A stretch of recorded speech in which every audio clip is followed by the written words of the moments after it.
Imagine yourself, if you can, living in a country where its people has been living in the war for so long that they have ever known peace, where its culture has been destroyed during the 30 years of war and misery, where you have no freedom of speech and no freedom of choice, where education is denied for women and young girls, where there is no human rights for women, where women are denied basic human needs, where women have no opportunities to make any choices for themselves, where women are today facing violence. 95% of women face violence today, and 75% of women are married before the age of 16. Where women are humiliated, beaten, insulted, and imprisoned simply because we are female and we want to have the privilege of thinking and engaging in life. Where there is no option for being a person, where there is no way to know what's going on in the world. The only reality is having like a cave existence without no awareness what's going on outside the cave. This was my life from my childhood through my adulthood. I was born and raised in Afghanistan and lived with my parents, 6 sisters, and a brother until I was 19. We all lived in a big house as a family and never wanted to be separated. Every evening, I went to bed and I woke up in the morning at the sounds of explosion, gunfires, and rockets. I was only 9 years old when the Taliban took over Afghanistan in 1996, which totally changed my life and everyone else's life in Afghanistan. Specifically, the lives of women and children. It was they who suffered the most in so many ways. The regime left the scars in women's heart for taking away their basic human needs. I never thought I would want a school more than any gift, but that's what happened to me. I remember as a young girl spending every single day of my life in the house with my siblings, absolutely doing nothing. Not being able to go outside at all, and least walking with our father or brother. Having absolutely no option to read or study because both were strictly forbidden by the Taliban regime. In addition, strict rules governed girls and women were the length of their burqa, having their faces completely covered and having no inches of their bodies showing. Failure to comply meant physical punishment. I would never forget, as a young girl, being terrified and beaten on the street by the Taliban for not wearing my burqa properly. I was very lucky to have my 3 older sisters at home playing with me and studying with me. Because of our situation, we grew very strong within our family, and we spent a lot of time with each other, and we're very strong. As a big family, we always wanted to sleep in the same room because we were scared of losing each other. The civil war created this big fear in my heart, the fear of losing a member of my family and the fear of losing my father, who was the main source of income for the family. And God forbid, if anything would happen to my father, we wouldn't be able to survive because women are not allowed to work. This is the story of my life and what I remember from my childhood, which is only the one side of the war. Let me tell you about the other side of the war that really kept me alive, and that was the desire to be hopeful.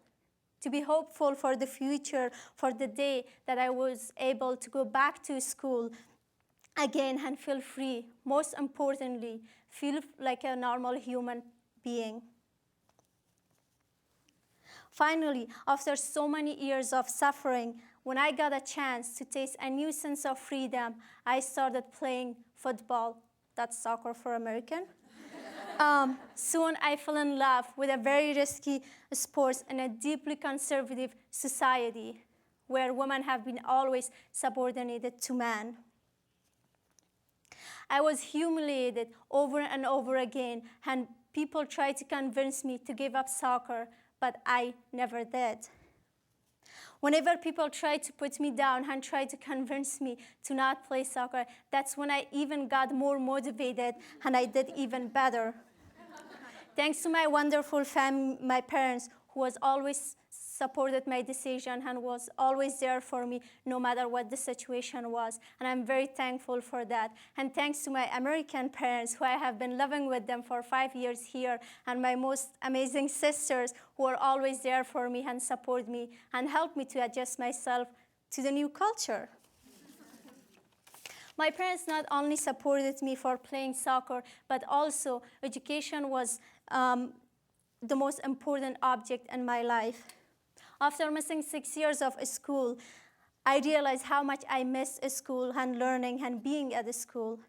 My parents always emphasized on education, and my mother told me, when we set our goals high and when we dream our dreams, the key to meet these goals and make our dream come true is through education. Actually, the pursuit of education was what drove me out of Afghanistan at the first place. I have been very lucky and fortunate to be here and have the opportunity to get education. The reason, actually, that I'm today in college is because of soccer.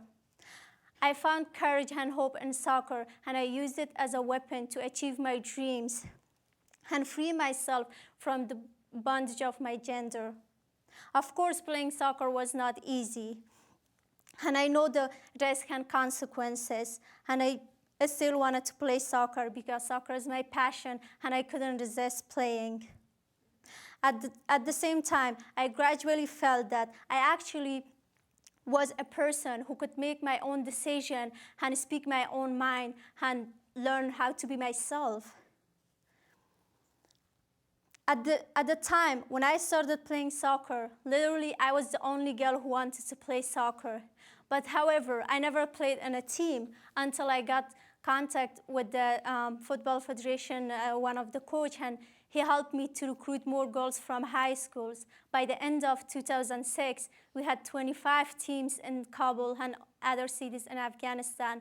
And also we established the first women's soccer team in the history of Afghanistan.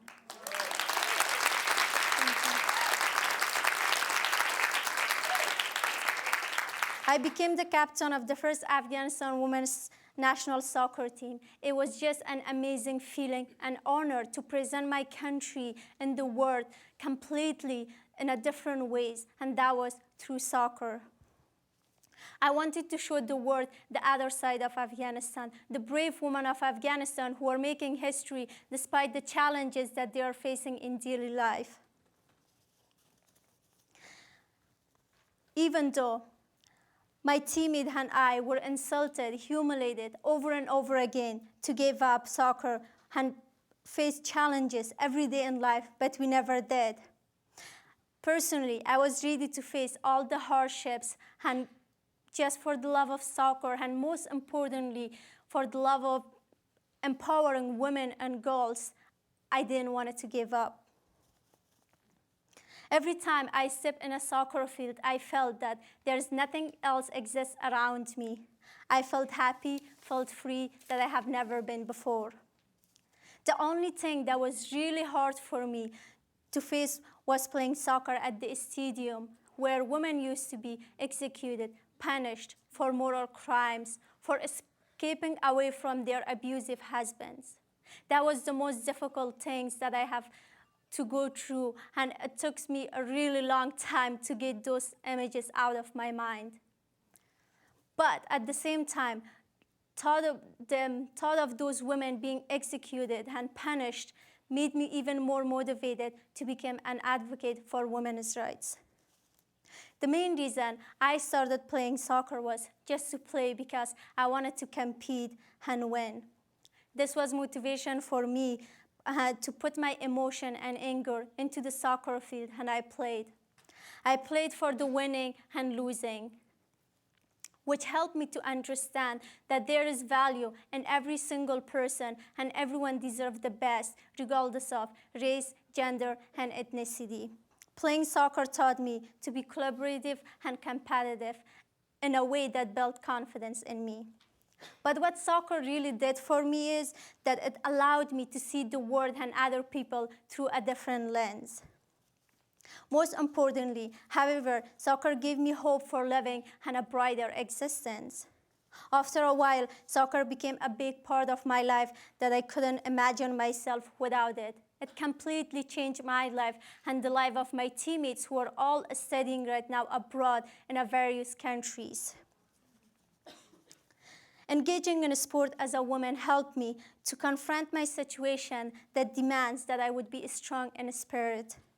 I have learned that soccer builds confidence and empowers women in sport in general. One of my best friends that used to play soccer for the Afghan basketball national team, Alaha Sharif, is now studying in America, pursuing her college degree.